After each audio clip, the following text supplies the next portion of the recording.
300명에 달하는 대한민국 기술자들이 미국 본토에서 전격적으로 체포된 사건 이후 전 세계는 해당 사태의 표면에 가려져 있던 복합적인 전략적 게임의 양상을 면밀히 주시하게 되었습니다. 기술 유출은 발생하지 않았으며 한국은 어떠한 외교적 항의나 공개적인 대응 없이 미국의 경제 안보 기반을 매우 조용하면서도 근본적으로 동요시키기 시작했습니다. 그러나 이는 단지 서막에 불과했습니다. 서울은 현재 가장 은밀하면서도 가장 급진적인 작전을 치밀하게 계획하고 있는 중입니다. 과연 대한민국이 기술적 침묵이라는 독특한 방식을 통해 국제 질서의 축을 어떻게 흔들고 있는지에 대한 분석이 필요합니다. 안녕하십니까? 저는 프랑스 스트라스부르에 위치한 국제안보정책연구소에서 15년 동안 전략 분석가로 재직하고 있는 주일 보나르입니다. 저의 전문 영역은 아시아 지역의 군사 균형 변화를 추적하고 심층적으로 분석하는 일이며 지난 15년 동안 동북아시아의 안보 환경 변동에 대한 수많은 보고서를 작성해 왔습니다. 제가 이 분야의 연구를 개시한 것은 2009년 글로벌 금융위기 직후였는데 당시 아시아 지역 내에서 힘의 균형이 급격히 재편되고 있음을 감지했기 때문입니다. 특히 중국의 부상과 미국의 아시아 회귀 정책, 그리고 그 사이에서 독자적인 균형점을 모색하려는 각국의 노력들이 저에게는 매우 흥미로운 연구 주제였습니다. 프랑스 외교부 근무 시절부터 아시아 문제에 깊은 관심을 두었으며 특히 한반도 상황은 언제나 제 주요 관찰 대상이었습니다. 한국을 처음 방문한 것은 2012년이었으며 당시 박근혜 정부가 막 출범하던 시기였는데 서울의 역동적인 모습에 깊은 인상을 받았습니다. 하지만 그 시기까지만 해도 한국을 독립적인 전략 행위자로 평가하지 않았으며 여전히 미국과 중국 사이에서 외줄타기를 수행하는 국가 정도로만 인식하고 있었습니다. 그 후 수년간 한국을 정기적으로 방문하며 이 국가의 변모 과정을 지켜보았는데 매번 방문할 때마다 이전과는 다른 기운을 감지했습니다. 2015년 메르스 사태로 큰 혼란을 겪었음에도 불구하고 그 위기를 극복하는 과정에서 드러난 체계적이고 과학적인 대응 방식은 매우 인상적이었습니다. 2016년 최순실 게이트라는 정치적 격변을 잡는 상황에서도 평화로운 정권 교체를 실현하는 모습을 통해 한국 민주주의의 성숙도를 실감할 수 있었습니다. 솔직히 고백하자면 한국에 대한 저의 기존 인식은 매우 제한적이었다는 점을 인정해야 합니다. 대부분의 서구 전략가들과 마찬가지로 저 역시 한국을 단순한 미국의 동맹국으로만 파악하고 있었으며 경제적으로는 성공했으나 안보와 외교 영역에서는 여전히 미국에 의존하는 중간급 국가로 치부했습니다. 이는 대부분의 유럽 전문가들이 공통적으로 공유하던 시각이었습니다. 프랑스에서 아시아를 바라보는 시각은 대개 중국과 일본을 독자적인 전략을 가진 주요 국가로 한국, 대만, 동남아시아 국가들은 미국과 중국 사이에서 선택을 강요받는 위치에 있다고 보는 것이었습니다. 이러한 관점에 기반할 때 한국은 경제력이 아무리 뛰어나도 결국 미국의 전략적 틀 내에서 움직일 수밖에 없는 나라로 판단되었고 삼성이나 LG 같은 글로벌 기업들이 성공했더라도 핵심 기술이나 전략적 의사결정에서는 여전히 미국의 영향을 받는다고 생각했습니다. 파리 소재 아시아 센터의 동료들과 나누던 대화의 주된 내용도 한국은 경제적으로는 주목할 만하지만 지정학적으로는 여전히 수동적이며 미국이 원치 않으면 독자적인 행동이 불가능하다라는 평가가 주류였습니다. 지금 되돌아보면 얼마나 편향된 시각이었는지 깨닫습니다. 그런데 2019년 일본의 수출 규제 사태를 관찰하면서 뭔가 근본적으로 달라지고 있다는 느낌을 받기 시작했습니다. 일본이 반도체 핵심 소재 수출을 제한했을 때 대다수 전문가들은 한국 경제가 심각한 타격을 입을 것으로 예측했지만 한국의 대응은 예상 밖이었습니다. 감정적인 맞대응 대신 체계적으로 공급망을 다변화하고 소재 국산화에 박차를 가했으며 그 결과 1년도 차이되지 않아 일본 의존도를 획기적으로 낮추는 데 성공했습니다.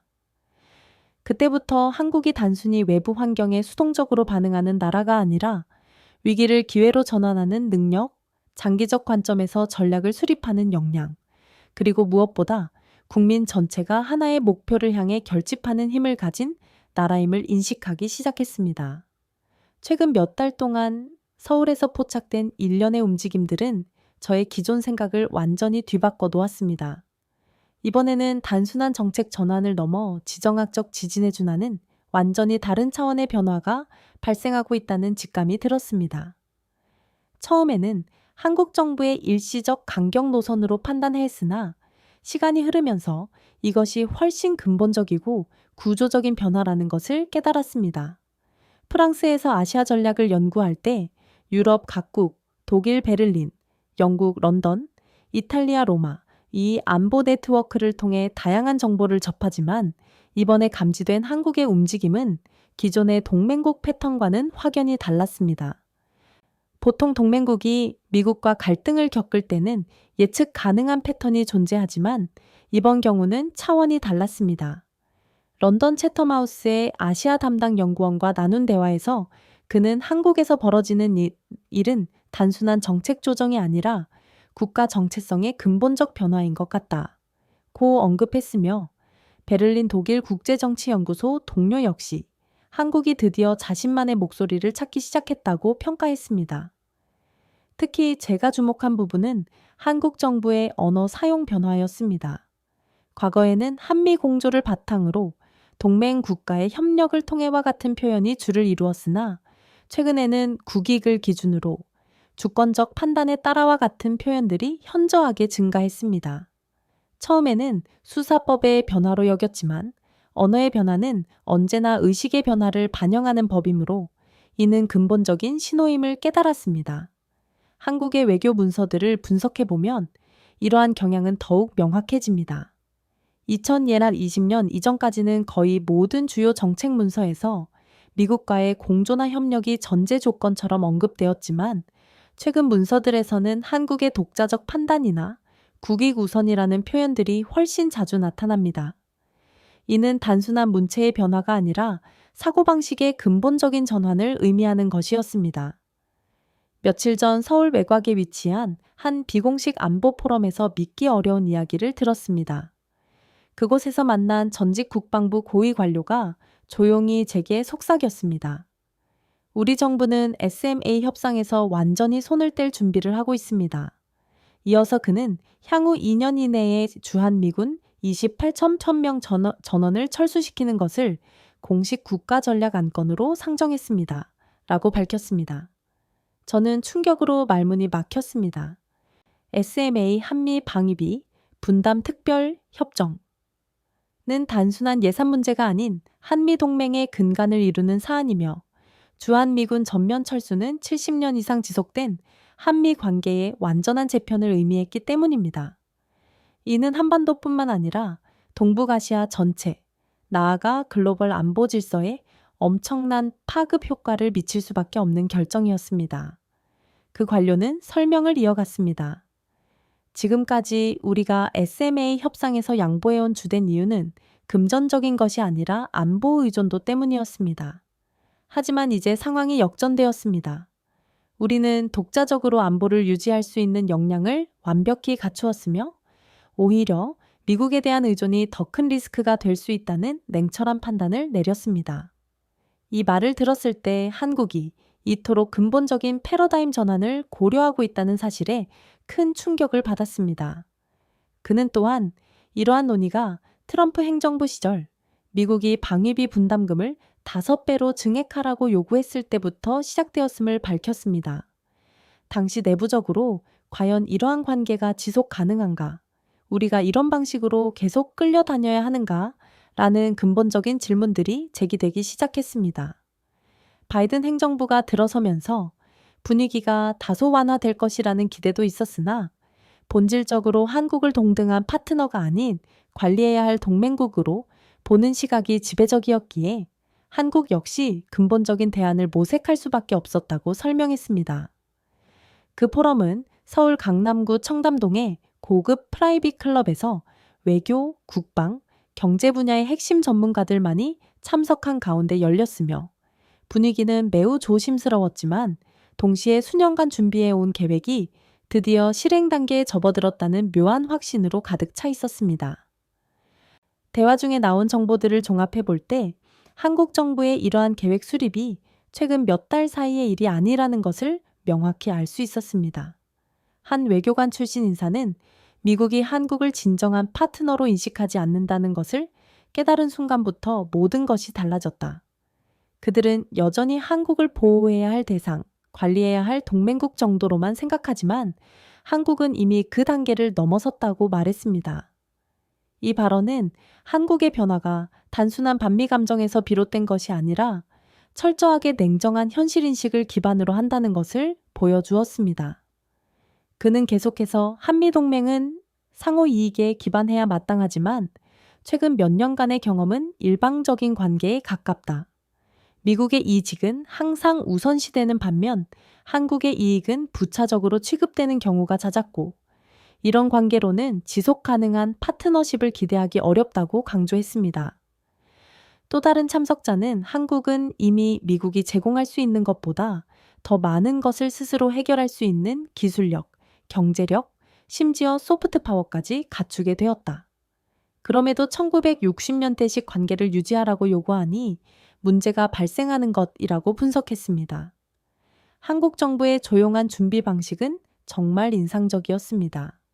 과거 다른 나라들이 미국과 갈등을 빚을 때와 달리 감정적이거나 성급한 모습이 전혀 없었으며 모든 것이 차분하고 체계적으로 진행되고 있다는 인상을 받았습니다. 마치 수년간 준비한 시나리오를 단계적으로 실행에 옮기는 것 같았습니다. 프랑스가 과거 나토에서 탈퇴할 때와 유사한 방식이었지만 한국의 접근법은 드골 대통령 당시의 감정적, 이념적 색채가 강했던 방식보다 훨씬 더 치밀하고 실용적이며 계산적이었습니다. 그날 이후 모든 것이 바뀌었습니다. 제가 들은 내용은 단순한 정책 변화가 아니라 한국이라는 국가의 근본적인 정체성 전환에 관한 서사였습니다. 청담동 클럽에서 만난 한 재벌 최고 경영자 CEO가 들려준 이야기는 더욱 충격적이었습니다. 300명 한국 기술자, 미국 본토 정역 체포 사건, 기억하시죠? 그 사건이 모든 것의 병옥점이었습니다.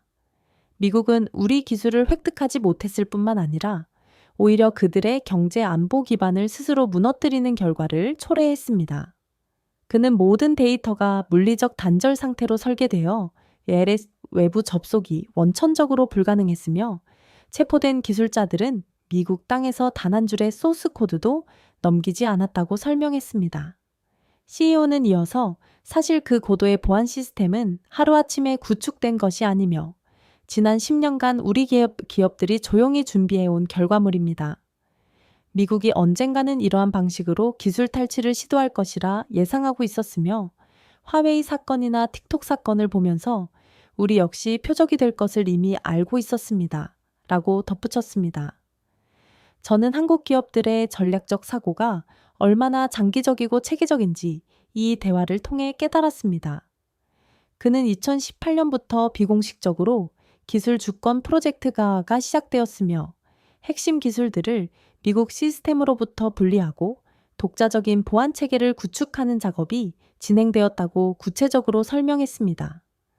초기에는 일부 기업만 참여했으나 점차 확산되어 현재는 거의 모든 주요 기업들이 동참하고 있으며 가장 중요했던 요소는 데이터 보안이었다고 강조했습니다.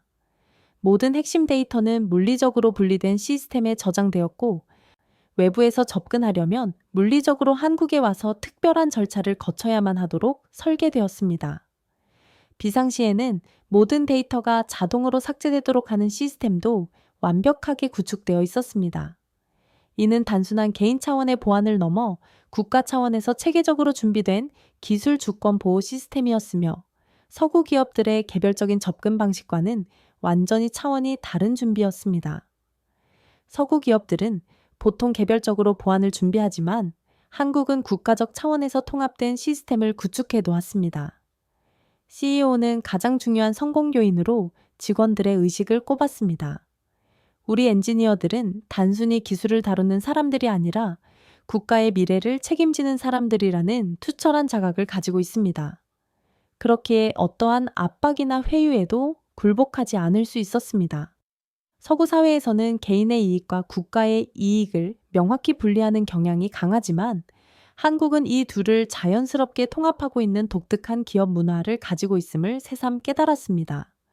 그는 또한 신입사원부터 모든 직원에게 보안의식과 함께 기업의 사회적 책임에 대해 깊이 있는 교육을 시행하고 있다고 설명했습니다.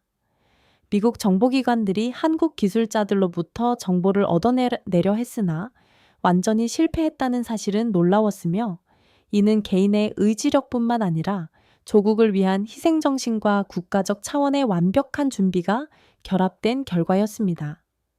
이러한 수준의 조직적이고 일사불란한 대응은 매우 드문 사례입니다.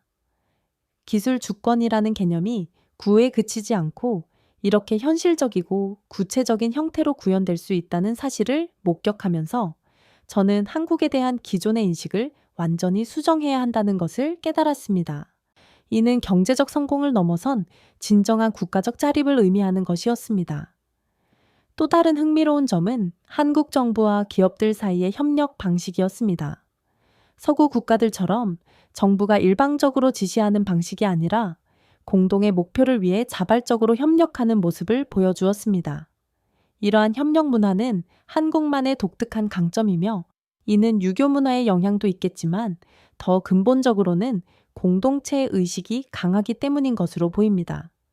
개인의 성공과 국가의 번영을 동일 선상에서 이해하는 문화가 이러한 결과를 낳았다고 분석됩니다.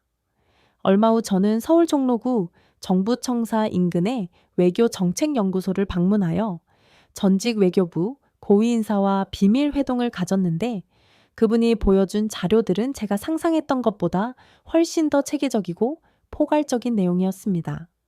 단순한 주한미군 철수에 대한 대응책이 아닌 완전히 새로운 국가 전략의 청사진이었습니다. 그는 암호화된 정부 기밀 문건들을 보여주었는데, SMA 이후의 기관별 이행 로드맵과 주한미군 철수에 대한 비상 대응 계획이 상세하게 정리되어 있었습니다. 문서의 완성도를 볼 때 이러한 계획들이 첨부 최근에 급조된 것이 아님이 명백했으며, 아마도 몇 년 전부터 준비되어 온 것으로 보였습니다. 우리는 단순히 주한미군이 철수하는 것에 대비하는 것이 아니라 완전히 새로운 안보 체제를 구축하는 것을 목표로 합니다. 라는 그의 설명에서 저는 한국의 비전이 얼마나 장기적이고 포괄적인지 깨달았습니다. 단순한 대응을 넘어 새로운 패러다임을 창출하겠다는 의지였습니다. 그 문서들 중 한국형 자주 국방체제 구축 방안이라는 제목의 문건은 정말 놀라웠습니다. 이는 주한미군을 단순히 대체하는 것을 넘어서 한국의 지정학적 특성을 극대화하여 활용한 완전히 새로운 방어 개념이었는데, 비대칭 전력, 첨단 기술의 활용, 그리고 주변 국가와의 전략적 파트너십까지 모든 것이 체계적으로 계획되어 있었습니다. 또 다른 문건인 동북아시아 평화 안보 구상은 더욱 야심찬 내용이었습니다. 한국이 자국의 안보만을 추구하는 것이 아니라 동북아시아 전체의 평화와 안정을 위한 새로운 질서를 제안하는 것이었으며, 미국 중심도 중국 중심도 아닌 진정한 다자협력 체제를 구축하겠다는 비전이었습니다. 그는 현재 진행 중입니다.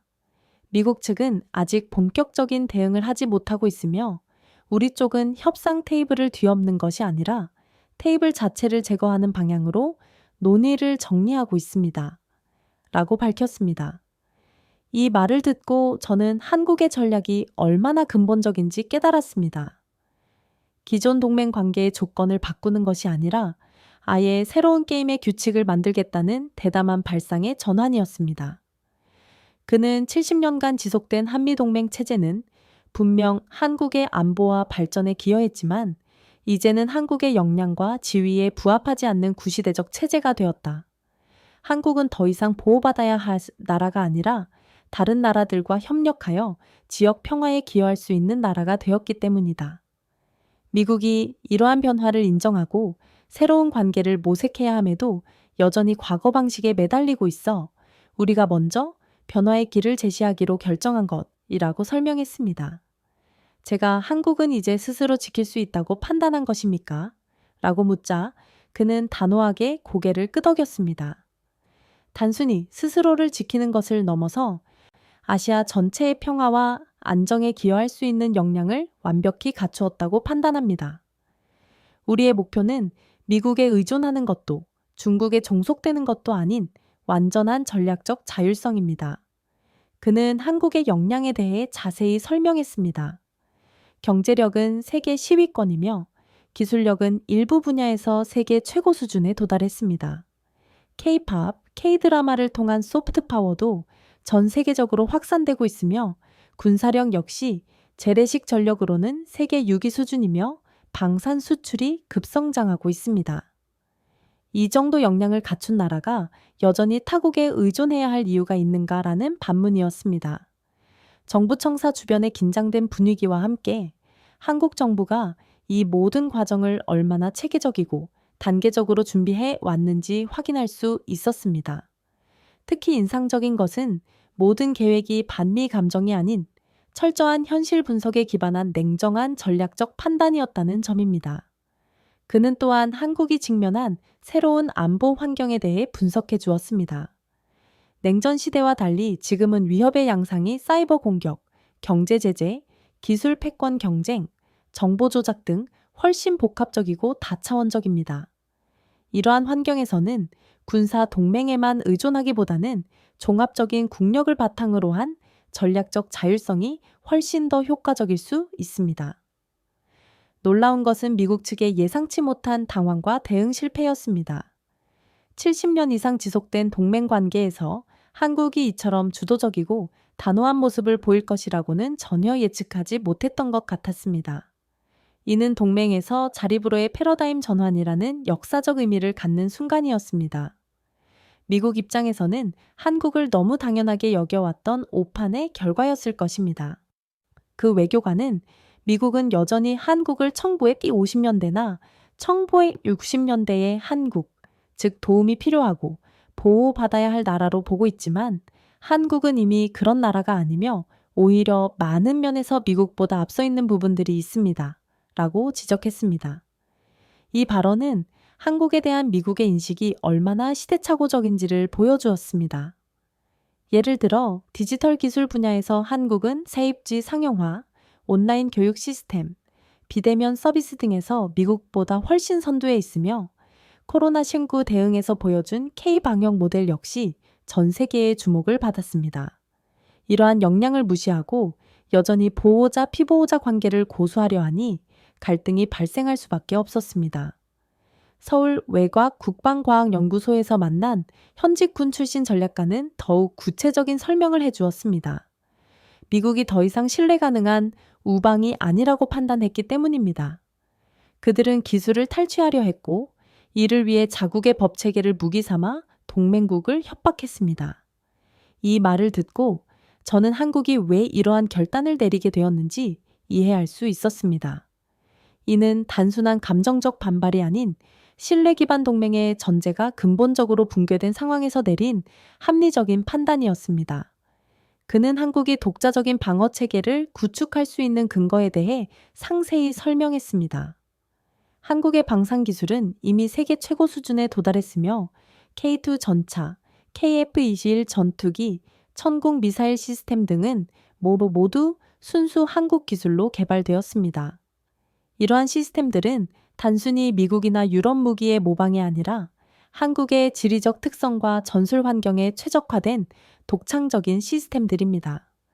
그는 동맹은 상호 신뢰를 바탕으로 해야 하지만 미국은 한국을 동등한 파트너가 아닌 관리 대상으로 보고 있었으며 필요할 때는 지원하고 필요 없을 때는 압박하는 관계였기에 더 이상 지속할 수 없다고 판단했다고 설명했습니다. 진정한 동맹이라면 서로를 존중해야 하며 일방적인 관계는 지속 가능하지 않습니다. 우리는 이제 안보를 미국 없이도 구축할 수 있습니다. 사이버전, 드론 방어, AI 기반 통제 체계까지 독자적으로 완성 단계에 있습니다. 2026년까지 주한미군의 모든 임무 영역을 단계적으로 이관받을 계획입니다.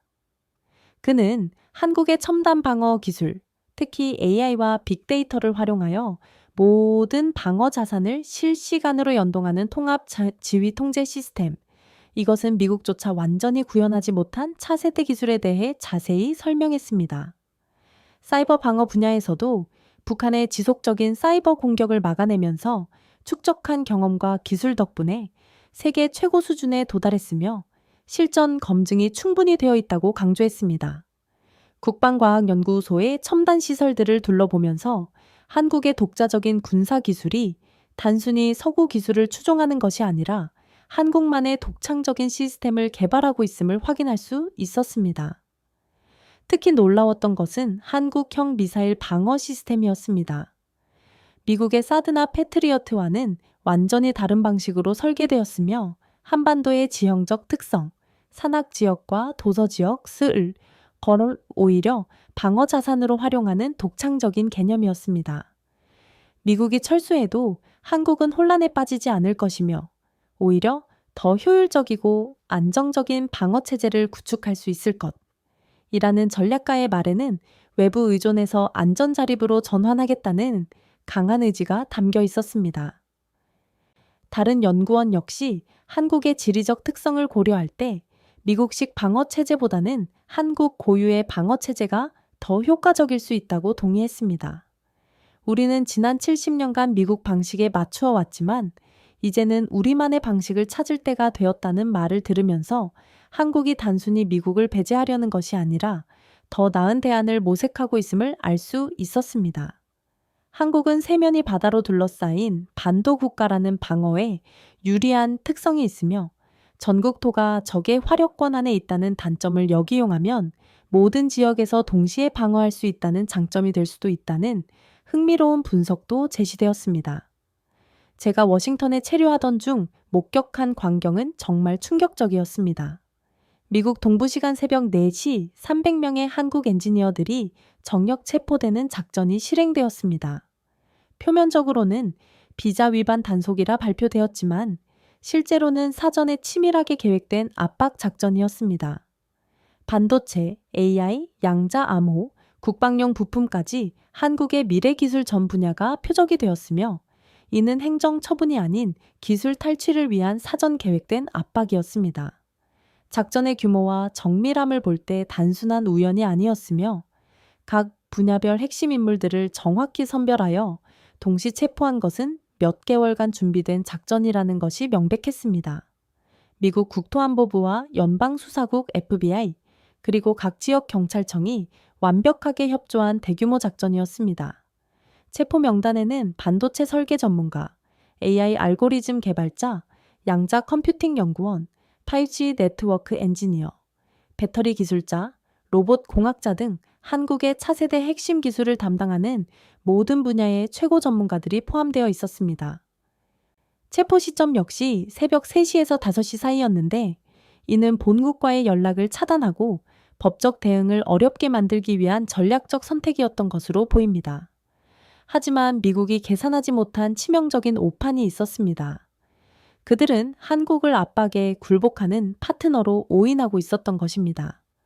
당시 워싱턴의 한 정치인은 한국은 결국 우리가 필요한 나라다. 몇 명 잡아들이면 금방 협상 테이블로 나올 것이라고 말했으나 이러한 구시대적 인식이 바로 이번 사태의 근본 원인이었습니다. 실제로 작전에 참여했던 한 FBI 관계자는 우리는 이 작전이 48시간 내에 결과를 가져올 것이라 예상했다. 과거 다른 나라들의 사례를 보면 이 정도 압박을 가하면 정부 차원에서 협상을 요청해 오는 것이 보통이라고 증언했습니다. 또 다른 관계자는 한국 정부가 24시간 내에 공식 항의를 해오고 48시간 내에는 비공식 채널을 통해 협상 의지를 표명할 것이라 예상했지만 72시간이 지나도 아무 반응이 없어 당황했다고 밝혔습니다. 문제는 체포된 그 누구도 입을 열지 않았다는 점입니다. 한국 기술자들은 완벽한 침묵을 유지했습니다. 특히 AI 기반 위성 영상 해석 알고리즘 설계자는 37시간이 넘는 신문 과정 동안 단 한 단어도 설명하지 않았습니다. 신문 과정을 지켜본 한 관계자는 정말 놀라웠다. 그들은 마치 훈련을 받은 것처럼 완벽하게 침묵을 유지했고 어떤 회유나 압박에도 전혀 흔들리지 않았다. 이는 단순한 개인의 의지력 차원을 넘어서는 것이었다고 말했습니다. 또 다른 수사관은 300명 전원이 예외 없이 똑같은 반응을 보였으며 마치 하나의 매뉴얼에 따라 행동하는 것 같았다고 증언했습니다. 그들은 침묵하는 동시에 변호사 요청, 영사 접견 요구, 통역 서비스 신청 등 법적으로 완벽하게 대응했습니다. 워싱턴 인근 비공개 시설에서의 신문 과정을 통해 저는 한국 기술자들의 투철한 보안 의식과 애국심을 확인할 수 있었습니다. 이중인증, 국내 서버 접근 제한, 원격 자동식 삭제까지 완벽한 다층 방어 구조가 작동했고, 미국 측은 눈앞에 정보가 있어도 단 하나도 다운로드하거나 복제할 수 없었습니다. 물리적 하드웨어는 확보했지만 내용에는 전혀 진입할 수 없었던 것입니다. 이는 개인적 우연이 아닌 한국 내부의 전략적 기술 이전 방지 프로토콜이 표준화되어 있었기 때문이었습니다. 한 FBI 기술 분석관은 우리는 세계 최고 수준의 해킹 기술을 보유하고 있다고 자부했지만 한국 시스템 앞에서는 완전히 무력했다. 단순히 암호화 수준이 높은 것이 아니라 아예 접근 자체가 불가능하도록 설계되어 있었다고 말했습니다. 한국 기업들의 보안 시스템은 외부 침입뿐만 아니라 내부제에 의한 정보 유출도 원천적으로 차단하도록 설계되어 있었으며 특히 모든 핵심 데이터가 완전히 분리된 독립 시스템에 저장되어 있었다는 점이 놀라웠습니다. 인터넷은 물론 내부 네트워크와도 연결되어 있지 않았고 데이터 접근을 위해서는 물리적으로 해당 시설에 가서 특별한 절차를 거쳐야만 했습니다. 이 과정에서 미국 정보기관의 기술적 한계가 드러났고 조국을 위한 침묵의 숭고함이 얼마나 강력한 무기가 될 수 있는지 확인되었습니다. 체포된 기술자들 중 한 명이 변호인을 통해 전달한 메시지는 매우 철학적이었습니다. 우리는 기술을 가지고 있는 것이 아니라 기술의 사명과 미래를 지키고 있는 것입니다. 저는 한국 기술자들이 단순히 직업인이 아니라 국가의 미래를 책임지는 사명감을 갖고 있다는 것을 깨달았는데 이는 개인의 이익보다 집단의 이익을 우선시하는 한국 문화의 결과였습니다. 그들이 침묵했기에 한국의 기술은 유출되지 않았고 미국은 빈손으로 돌아가야 했습니다. 워싱턴 내부의 DHS 고위 관료들이 백악관의 작전 실패를 보고하면서 한국은 더 이상 협조적인 파트너가 아니다 라는 강경한 목소리가 나오기 시작했습니다. 백악관 상황실에서 열린 긴급회의 분위기는 매우 살벌했으며 모든 사람들이 당황해했다. 계획대로라면 48시간 내에 한국 정부에서 협상 요청이 와야 했는데 일주일이 지나도 아무런 반응이 없었다는 참석자의 증언이 있었습니다. 저는 이를 한국이 변한 것이 아니라 본래의 정체성으로 회귀한 것으로 해석했습니다. 기술은 미래 세대의 생존을 지키는 국가 자산이라는 인식이 바로 한국이 원래 가지고 있던 가치관이었던 것입니다.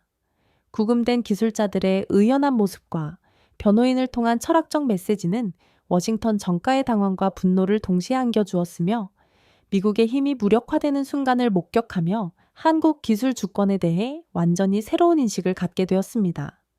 한국의 대응은 더욱 놀라웠습니다. 과거 같았다면 성명 발표, 외교적 하향이, 긴급 대사 초치 같은 전통적 대응이 있었겠지만 이번에는 조용했습니다. 그 침묵은 단순한 무대응이 아니라 침묵 속에 준비된 무수한 방역의 서막이었습니다. 서울 청와대 용산 집무실, 주변의 분위기도 흥미로웠는데 평상시와 다르지 않은 일상이 계속되었으며 이는 위기 상황임에도 동요하지 않는 한국의 자신감을 과시하는 메시지였습니다. 한 청와대 관계자는 우리는 예상된 시나리오대로 대응하고 있을 뿐이다. 감정적으로 반응할 이유가 없으며 이미 모든 준비는 끝났다고 말했습니다. 산업부 산하 기관들은 미국 연구센터와의 협력을 일시적으로 보류하기 시작했으며 기술 공유 중단, 검토 없는 기술 요청 거절 등이 내부 지침으로 내려왔습니다. 미국 상무부에서 보낸 기술 협력 요청서들은 모두 무응답 처리되었습니다. 한 미국 상무 관계자는 갑자기 한국 측에서 답이 오지 않기 시작했어요. 전화도 받지 않고 이메일도 답장이 없고 뭔가 조직적으로 움직이는 것 같았다. 이런 경우는 처음이라고 증언했습니다. 한국은 더 이상 기술을 거래하지 않겠다는 메시지를 정중한 절차상 무응답이라는 정교한 전략으로 미국을 압박했습니다. 공식적으로 어떤 조치도 발표하지 않았고 감정적인 표현도 사용하지 않았기에 그 누구도 한국을 비난할 수 없었습니다. 특히 인상적이었던 것은 미국의 요청을 거부하는 것이 아니라 검토 중이라고 답변하며 시간을 끄는 방식이었습니다. 법적으로나 외교적으로 전혀 문제가 될 것이 없는 대응이었지만 실질적으로는 완전한 차단 효과를 가져왔습니다. 서울 외교가의 미묘한 대응 방식을 지켜보면서 격렬한 반발 대신 선택한 조용한 단절이 얼마나 효과적인지 깨달았습니다. 한국 기업들과의 프로젝트들이 하나둘씩 연기되었지만 이 모든 것이 자연스러운 절차상의 문제인 것처럼 포장되었습니다. 한 한국 외교관은 우리는 감정적으로 대응하지 않으며 다만 우리의 이익에 맞지 않는 협력은 재검토하는 것뿐이다. 이는 모든 주권 국가의 당연한 권리이다. 라고 설명했습니다. 이러한 방식은 어떤 빌미도 주지 않으면서 실질적인 압박을 가하는 정교한 전략이었습니다. 다른 외교관은 우리는 누구와도 적대하지 않으며 다만 상호 존중에 기반한 관계만을 원할 뿐이다. 일방적인 관계는 누구에게도 도움이 되지 않는다는 원칙적인 접근 방식을 한국 외교의 새로운 특징으로 제시했습니다. 두 번째 변화는 한국 정부의 기술 이전 관련 제도 정비에서 나타났습니다. 산업통상자원부는 미국 기업을 대상으로 한 기술 이전 및 외부 협력 기준을 대폭 강화했습니다. 해외 기업이 한국 데이터에 접근할 때는 3년간 한국 기술인에 대한 법적 조치 금지 조건을 포함시켰고 모든 협력 자료는 한국 내 서버에 저장해야 하며 2단계 국가기관 감독을 받도록 의무화했습니다. 표면상으로는 기술 주권 확보와 내재화를 명분으로 내세웠지만 실제로는 미국만을 정조준한 조치였습니다. 이 조치들을 검토한 기업의 법무팀 관계자는 조건들이 너무 까다로워져 사실상 협력하지 말라는 뜻으로 받아들여진다. 하지만 법적으로 전혀 문제가 없는 조치들이라 항의할 수도 없다고 반응했습니다. 한국 정부가 직접적으로 배제하는 대신 조건을 까다롭게 만들어 스스로 포기하도록 유도하는 영리한 방식이었습니다. 특히 주목할 만한 것은 새로운 국가 핵심 기술 보호법 개정안이었습니다. 이 법안은 국가 핵심 기술의 범위를 대폭 확대하고 이전에 대한 제재를 크게 강화하는 내용을 담고 있었습니다. 실질적으로는 미국의 기술 탈취 시도를 원천 봉쇄하는 효과를 노린 것이었습니다.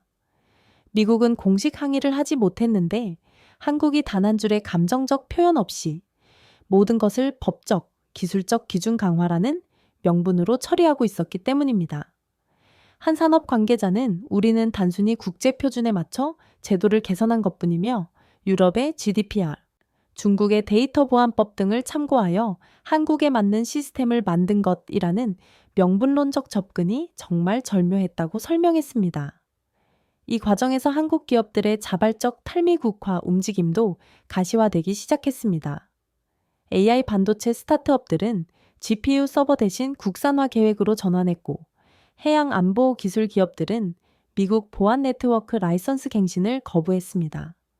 한 AI 스타트업 CEO는 우리 데이터를 외부 시스템에 더 이상 올려둘 수 없다는 내부 윤리 기준 때문이었다. 고객들의 우리들의 정보를 보호하는 것이 우리의 책임이라고 생각한다며 데이터 주권에 대한 새로운 인식을 드러냈습니다. 삼성전자는 조용히 미국 클라우드 서비스 의존도를 줄이고 자체 클라우드 시스템을 구축하기 시작했으며 이는 표면적인 보안 강화 조치를 넘어 미국의 기술 제재 가능성에 대비한 것이었습니다.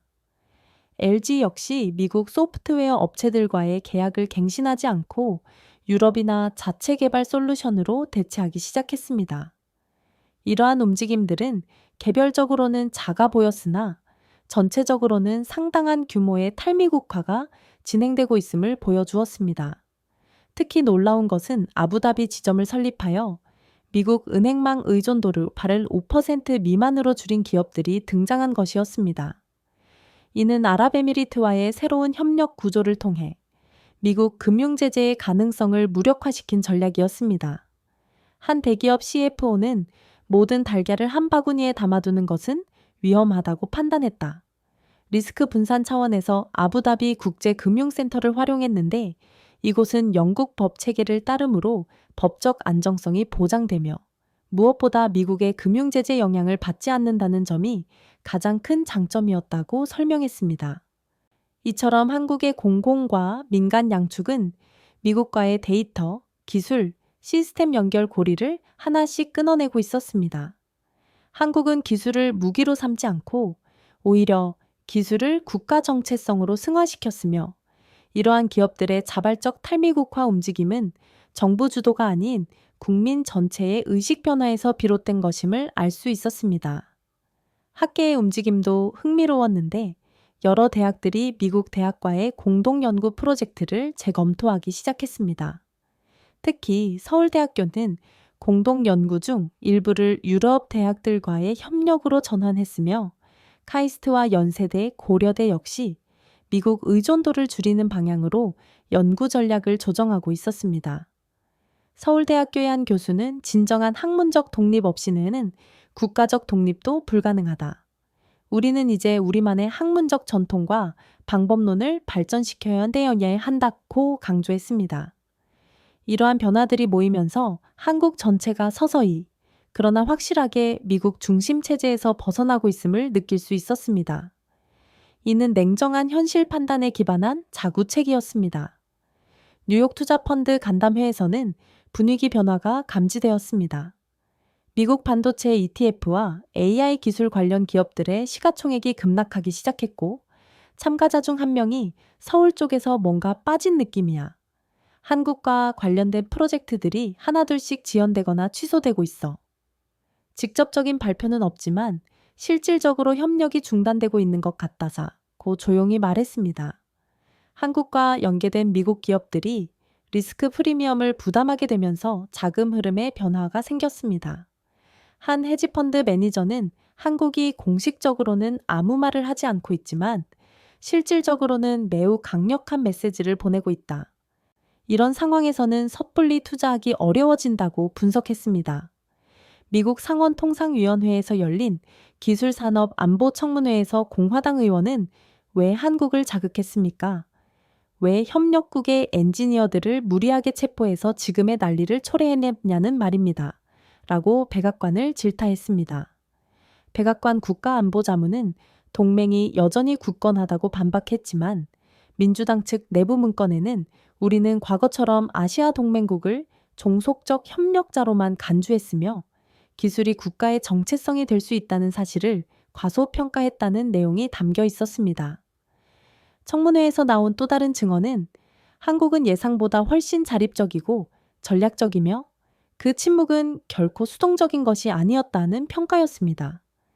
미국 정치권의 내부 분열과 책임 공방을 지켜보면서 한국의 전략적 가치에 대한 뒤늦은 인식이 확산되고 있음을 알 수 있었습니다. 한 민주당 의원은 우리는 한국을 너무 당연하게 여겨왔다. 그들이 항상 우리 편에 있을 것이라고 가정했지만 동맹이라는 것은 일방적인 것이 아니라 상호적인 것이다 라고 발언했습니다.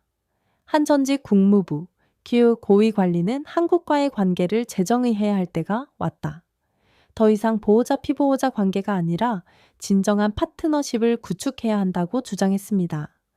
트럼프 대통령의 공식 연설에서 한국 언급이 사라진 것 역시 워싱턴 엘리트들의 당황과 혼란을 보여주는 신호였습니다. 한 백악관 관계자는 지금 한국 문제는 매우 민감한 사안이라 잘못 말했다가는 더 큰 문제가 될 수 있기에 일단은 신중하게 접근하고 있다고 비공식적으로 말했습니다. 펜타곤 내부에서도 우려가 확산되기 시작했습니다. 펜타곤 전략기획부의 한 지인은 지금 내부에서는 이 사태를 단순한 외교 실수로 보지 않는다. 한국은 사실상 우리와의 기술 안보 연계를 전략적 종료 단계로 이끌고 있다고 판단한다.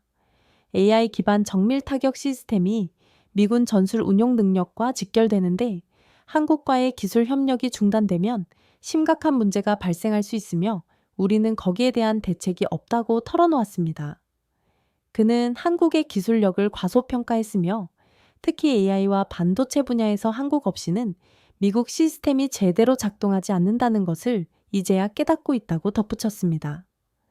또 다른 펜타곤 관계자는 한국이 개발한 차세대 방어 시스템들이 우리 것보다 앞서 있는 부분들이 있으며 특히 사이버 방어와 드론 대응 분야에서는 한국이 세계 최고 수준이라고 평가했습니다. 한국의 방산 기술은 북한과의 대치 상황에서 실전 검증을 거친 것들이 많기에 이론적 기술과는 차원이 다르다는 분석도 제시되었습니다. 펜타곤의 기술 의존도 취약성이 노출되면서 한국 없는 미국 안보 시스템의 구조적 균열이 드러나기 시작했습니다. 국제사회에서도 한국에 대한 인식이 급변했습니다. 국제전략연구소의 국가별 전략 자율성 지수에서 한국이 상위 5위, 미국, 중국, 러시아, 독일 다음 베이징시에 진입한 것은 놀라운 일이었습니다. 이 지수는 외부 압력 없이 독자적으로 정책을 결정할 수 있는 능력을 측정하는 것으로 한국이 자기 결정권을 가진 국가로 국제적으로 인정받기 시작한 것을 의미합니다. 국제전략연구소의 한 연구원은 한국이 감정적 대응 대신 체계적이고 장기적인 전략으로 접근했기에 국제사회에서 높은 평가를 받고 있다고 분석했습니다. 독일 베를린 외교정책 브리핑에서는 대한민국은 아시아에서 유일하게 기술과 안보의 자주성을 동시에 성취한 국가라고 평가했습니다. 스웨덴 공영방송 SBT는 동맹 이웃 시대의 전략기라는 제목으로 특별 프로그램을 반경했고 프랑스 외교부 안보전략센터는 주권은 감정이 아니라 구조라는 분석 보고서를 발표했습니다. 서울은 이제 동맹이나 협정의 피보트가 아니라 스스로 질서를 만드는 기준점이다. 라는 독일 외교관의 평가는 특히 인상적이었습니다. 서울 방위산업청에서 확인한 자료는 더욱 놀라웠습니다.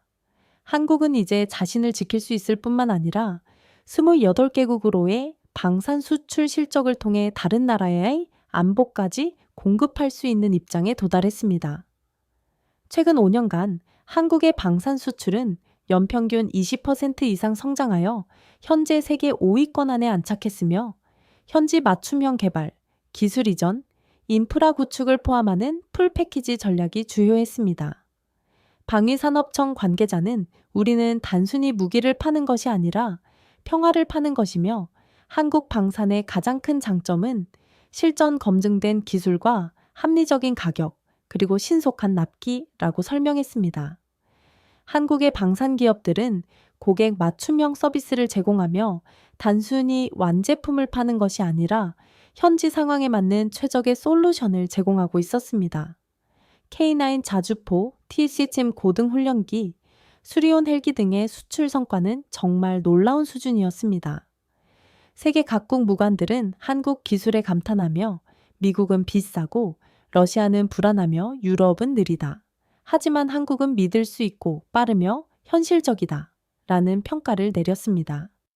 아프리카 국가의 국방장관은 한국 기술의 장점을 실정에 맞게 조정해 준다는 점으로 꼽았으며 남미의 한 관계자는 한국 기업들과 일하면서 파트너십 관계를 추구한다는 점을 느꼈다고 증언했습니다.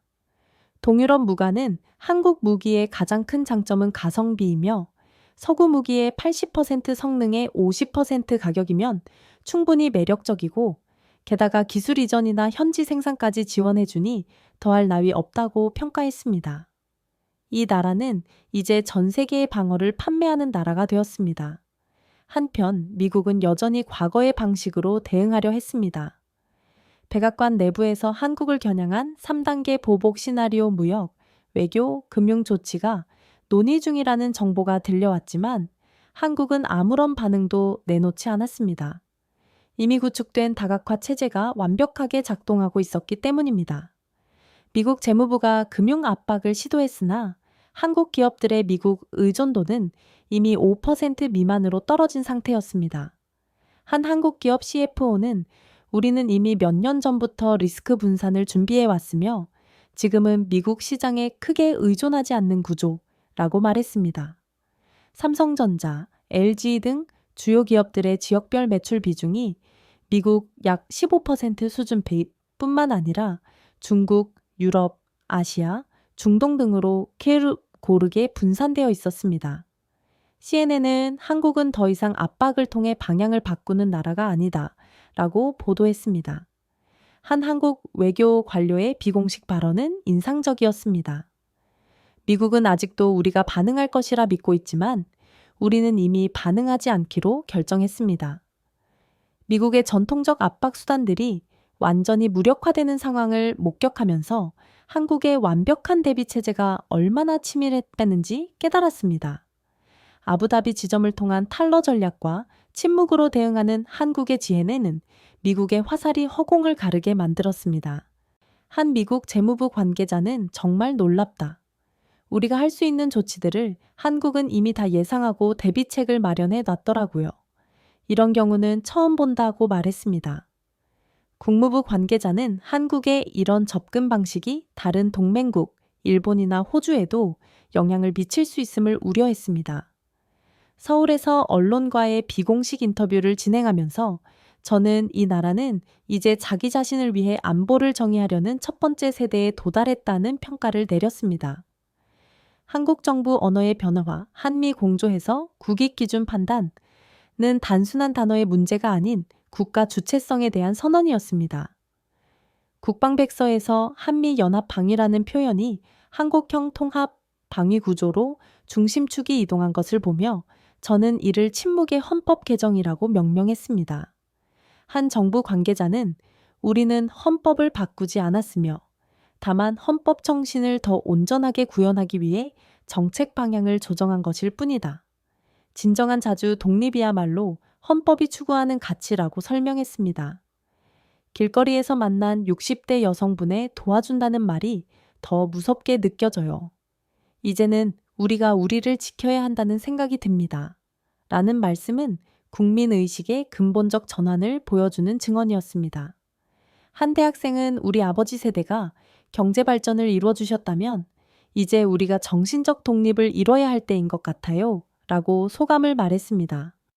세대를 아우르는 주권의식의 확산과 조용하지만 강력한 철학의 확산을 목격하며 큰 감동을 받았습니다.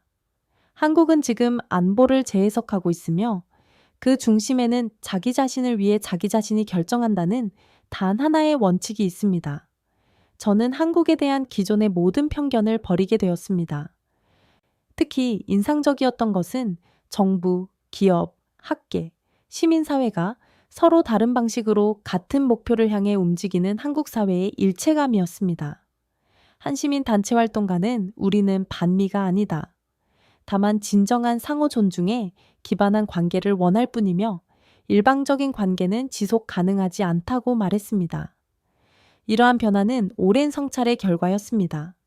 몇 달 더 서울에 머무는 동안 교육 분야에서도 자주적 학문 연구를 강조하는 프로그램들이 늘어나고 있음을 목격했습니다. 연세대학교 교수는 서구 학문의 틀에서 벗어나 한국적 사고와 관점으로 세상을 바라보는 연구가 필요하다. 그래야 진정한 학문적 주체성을 확립할 수 있다고 의견을 제시했습니다. 카이스트 연구원은 기술 개발에서도 우리만의 독창적인 기술을 개발하는 것이 중요하며 그래야 진정한 기술 주권을 확보할 수 있다고 강조했습니다. 문화 분야에서도 K-팝, K-드라마의 성공을 넘어 K-철학, K-사이언스라 부를 만한 독창적인 사상과 기술이 등장하기 시작했습니다. 한 문화평론가는 한국 문화의 진정한 힘은 모방이 아니라 창조에서 나오며 이제는 우리 것을 만들어서 세계에 알리는 시대가 왔다고 분석했습니다. 경제 분야에서는 한국 기업들이 글로벌 공급망에서 핵심적인 위치를 차지하면서 오히려 다른 나라들이 한국에 의존하는 구조가 만들어지고 있었습니다. 특히 반도체, 배터리, 디스플레이 등 핵심 기술 분야에서는 한국 없이는 글로벌 산업이 돌아가기 어려운 상황이 되어 있었습니다. 한 경제학자는 한국은 이제 글로벌 경제의 허브가 되었으며 단순히 제조업 기지가 아니라 기술과 혁신의 중심지로 자리 잡고 있다고 평가했습니다. 그린 뉴딜 정책과 재생에너지 기술 개발을 통해 환경 및 에너지 분야에서도 한국의 리더십이 두드러졌습니다. 이러한 변화들을 종합해보면 한국은 단순히 미국과의 관계를 조정하는 것을 넘어 국가 전체의 패러다임을 의존에서 자립으로, 모방에서 창조로, 생존에서 기여로 전환하고 있었습니다. 국제사회의 반응도 처음에는 일시적 현상으로 보는 시각이 많았지만 시간이 지나면서 구조적이고 항구적인 변화라는 인식이 확산되기 시작했습니다. 유럽연합의 한 고위 관계자는 한국 모델은 중간급 국가들에게 새로운 가능성을 보여주고 있다. 강대국에 완전히 의존하지 않고도 번영할 수 있다는 것을 증명하고 있다고 말했습니다. 중국과 러시아 역시 한국을 독자적인 외교적 파트너로 인식하기 시작했으며, 일본은 한국의 독립적 행보를 경계하면서도 아시아 국가로서 서구에 종속되지 않는 모습에서 자극을 받는 복잡한 반응을 보였습니다. 북한의 반응 또한 미군 철수는 유리하지만 한국의 독자적 군사력 강화는 부담이 될 수 있다는 측면에서 기회이자 위협으로 신중하게 계산되고 있었습니다. 25년간 동아시아를 연구하면서 저는 한국이 단순한 중간 국가가 아니라 21세기 아시아 평화의 핵심 플레이어임을 깨달았습니다. 편견을 버리고 객관적으로 분석했을 때 비로소 보인 대한민국의 놀라운 전략적 가치와 균형 감각, 그리고 미래를 내다보는 해안의 진심으로 감동했습니다. 한국의 변화는 파괴적이지 않고 건설적이었으며, 기존 질서를 무너뜨리는 것이 아니라 더 나은 질서를 만들어 가려는 노력이었습니다. 한국의 사례는 강대국에 맞서 싸우는 대신 독자적인 길을 개척하는 것이 더 현명하고 지속 가능한 전략임을 보여주고 있습니다. 경제 성장이나 군사력 강화도 중요하지만 가장 중요한 것은 국가의 자주성과 국민의 자부심이라는 것을 깨달았습니다. 지금까지의 변화만으로도 충분히 놀랍지만 이것은 아마도 시작에 불과할 것입니다. 한국은 이제 진정으로 무한한 가능성을 가진 나라가 되었으며, 앞으로도 세계를 놀라게 할 새로운 변화들을 만들어낼 것이라는 확신을 갖게 되었습니다. 한강의 기적 이후 두 번째 기적이 일어나고 있는데, 이번에는 경제적 기적이 아닌 정신적, 문화적 기적입니다. 한국인 여러분, 자랑스러워 하십시오. 여러분의 나라는 기술과 안보, 경제와 외교, 모든 면에서 자립적이고 주체적인 모습을 보여주는, 세계가 인정하는 진정한 글로벌 파워입니다. 무엇보다 한국 국민 전체의 성숙한 시민의식이 이 모든 변화의 기반이 되었으며, 어려운 상황에서도 냉정함을 잃지 않고 장기적 관점에서 국가의 미래를 생각한 지혜가 오늘의 기적을 만들어낸 것입니다. 이제 한국은 진정한 의미에서 완전한 주권 국가가 되었으며, 이것은 대한민국 건국 이래 가장 큰 성취 중 하나라고 생각합니다. 한국의 변화는 이제 시작이며 정치, 경제, 사회, 문화 모든 영역에서 더욱 놀라운 발전이 이어질 것입니다. 세계는 한국의 다음 행보를 주목하고 있습니다. 한국이 보여준 조용하지만 강력한 변화의 모습은 전 세계에 깊은 울림을 주고 있으며, 이는 힘으로 밀어붙이는 것이 아니라 지혜와 인내로 변화를 이끌어내는 21세기 새로운 리더십의 모델이라고 생각합니다. 이 놀라운 전략적 변화에 대한 심층적인 분석 영상이 여러분에게 도움이 되셨다면 채널의 지속적인 성장을 위해 좋아요 버튼을 누르는데 1초도 걸리지 않으니 꼭 눌러주시고, 구독 벅벅과 알림 설정, 첨파이원을 통해 다음 영상을 놓치지 마세요. 또한 이 중요한 내용이 더 많은 사람들에게 전달될 수 있도록 주변 분들에게 이 영상을 공유해 주시면 감사하겠습니다. 여러분의 의견이 궁금합니다. 한국의 침묵의 전략에 대해 어떻게 생각하시는지 댓글로 남겨주세요.